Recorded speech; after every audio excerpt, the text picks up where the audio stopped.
வணக்கம். என் பேர் பரணி. இன்னைக்கு நம்ம லீன் மேனுஃபேக்சரிங்க பத்தி பார்க்கலாம். ஸோ இத வந்து நம்ம சர்வீஸ் செக்டாருக்கும் யூஸ் பண்ணலாம். ஆனா நான் இந்த வீடியோல லீன் மேனுஃபேக்சரிங் தான் பேர் குடுத்துருக்கேன். ஸோ இந்த லீனுன்ற கான்செப்ட் வந்து நம்ம ஒரு பொருள தயாரிக்கிறோம்னு எடுத்துக்கலாம். இல்ல ஒரு சர்வீஸ் குடுக்குறோம்னு எடுத்துக்கலாம் கஸ்டமருக்கு. ஸோ அந்த ப்ராசஸ்ல வந்து நம்ம லீனா எடுத்துட்டு போறோம். ஸோ அதான் வந்து பார்த்தீங்கன்னா, லீன் ப்ராசஸ்ன்னு சொல்லிட்டு சொல்றோம். லீனுன்னு பார்க்க போம்போது, நம்ம ப்ராசஸ்ல இருக்கிற வேஸ்ட்ட வந்து எலிமினேட் பண்ணி நம்ம நார்மலா வந்து வேஸ்ட்ட எலிமினேட் பண்ணிட்டோம்னாலே வந்து ப்ராசஸ் வந்து எஃபிஷியன்சியா இருக்கும். ஸோ இந்த எஃபிஷியன்சி மூலமா வந்து கஸ்டமருக்கும் ஹெல்ப்ஃபுல்லா இருக்கும். அதே மாதிரி நமக்கும் ஹெல்ப்ஃபுல்லா இருக்கும். ஸோ வேஸ்ட்டுன்னா என்னன்னு பார்ப்போம்.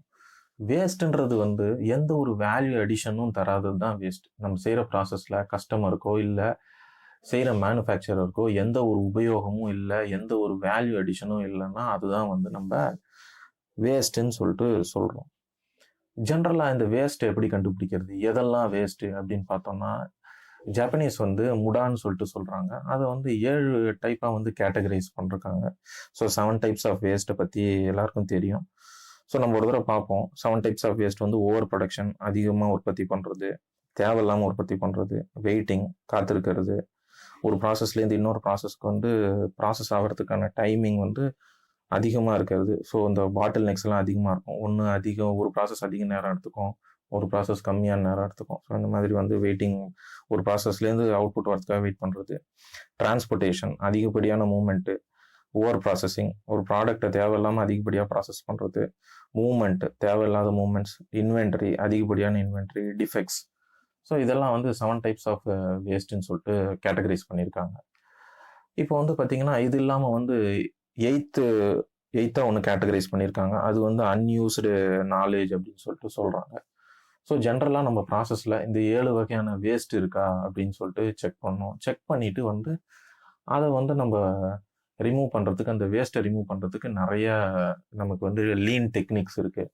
ஸோ என்னென்ன லீன் டெக்னிக்ஸ் இருக்குன்னு சிலவற்றை நம்ம பார்க்கலாம். இப்போ வந்து பார்த்தீங்கன்னா 5S, போகேயோகே, SMED, VSM, PDCA, kaizen, value analysis, value engineering இந்த மாதிரி நிறைய டெக்னிக்ஸ் இருக்கு. ஸோ நம்மளோட வேஸ்ட் என்னன்னு சொல்லிட்டு நம்ம அனலைஸ் பண்ணி நம்ம பர்ட்டிகுலர் லீன் டெக்னிக்கை வந்து நம்ம யூஸ் பண்ணி அந்த வேஸ்ட்டை ரிமூவ் பண்ணிட்டோம்னா நமக்கு வந்து நல்ல ஒரு லீன் மேனுஃபேக்சரிங் கான்செப்ட் நம்ம வந்து ஃபாலோ பண்றோம்னு எடுத்துக்கலாம்.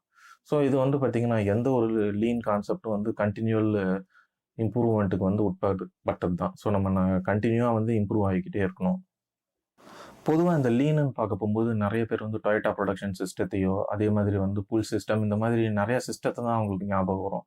ஆனா இந்த லீன் கான்செப்ட் வந்து பல காலங்கள்ல பல்வேறுபட்ட நபர்கள் வந்து யூஸ் பண்ணியிருக்காங்க. ஆனா இன்னைக்கு இருக்கிற புக்ஸ் எல்லாம் வந்து டொயோட்டாவ தான் எய்ம் பண்றாங்க. ஸோ வந்து பார்த்தீங்கன்னா, இதுக்கு நெறைய கான்ட்ரிபியூட்டர்ஸ் இருக்காங்க.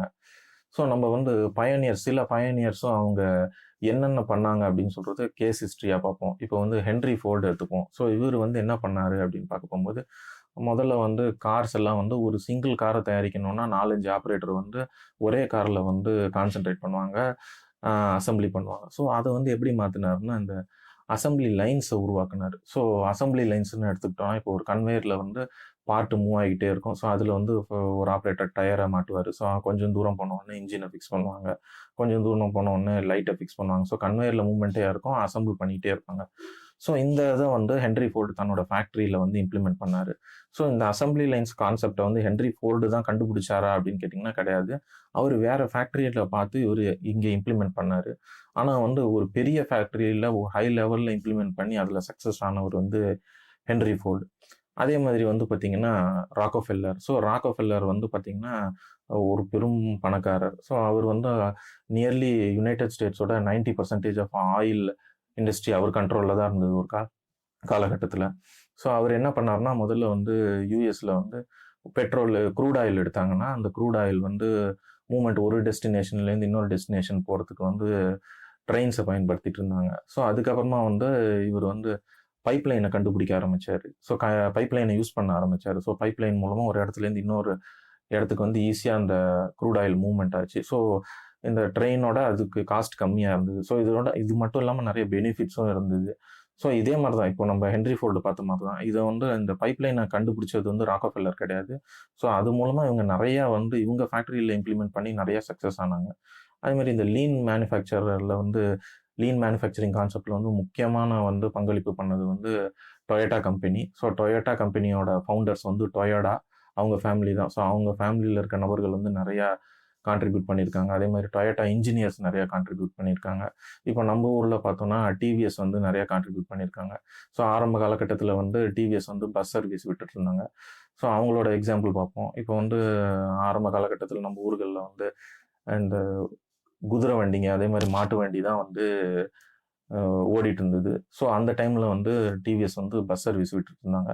ஸோ அப்போ என்ன ஆகும்னா பஸ்ஸு போகும்போது ரோட்டில் வந்து நிறைய இந்த மாடு, அதே மாதிரி குதிரையோட லாடங்கள்லாம் ரோட்டில் கிடைக்கும். ஸோ கிடக்கும். அதில் வந்து ஆணி எல்லாம் இருக்கும். ஸோ இப்போ பஸ்ஸு போகும்போது அந்த டயரில் வந்து அந்த ஆணி மாட்டிக்கிட்டு பஸ்ஸு அங்கங்கே நின்றும் பஞ்சர் ஆகி. ஸோ அதை வந்து சர்வீஸ் பண்ணுறதுக்கு கொஞ்சம் நேரம் ஆகும், பஞ்சரை சரி பண்ணி போடுறதுக்கு. ஸோ அதுக்காக என்ன ஐடியா பண்ணாங்கன்னா, இப்போது ஒரு வண்டி ஒரு இடத்துலேருந்து இன்னும் இடத்துக்கு போகுது அப்படின்னும் போது, அதுக்கு முன்னாடியே கொஞ்ச நேரத்துக்கு முன்னாடியே ஒரு மாட்டு வண்டியில் மேக்னெட்டை ஃபிட் பண்ணி அதை வந்து ரோட்டில் ரன் பண்ணிட்டு இருந்தாங்க. ஸோ அதில் என்ன ஆச்சுன்னா, அந்த மேக்னெட்டில் வந்து அந்த லாடங்கள்லாம் வந்து அட்டாச் ஆகிடும். ஸோ லாடங்கள் நார்மலாக இரும்பில் தான் செஞ்சுருப்பாங்க, அது அட்டாச் ஆகிடும். ஸோ ரோட்டில் இருக்கிற அந்த இரும்பெல்லாம் போன உடனே, ஆணிகள்லாம் போன உடனே அதுக்கப்புறமா வந்து பஸ் எடுக்க போகும்போது அந்த பஞ்சர்ன்ற ஒரு ப்ராப்ளம் ஆகாமல் இருந்தது. ஸோ இதனால் நிறைய பேர் பல்வேறுபட்ட காலங்களில் லீன் கான்செப்டை வந்து ஃபாலோ பண்ணிட்டு தான் இருந்தாங்க.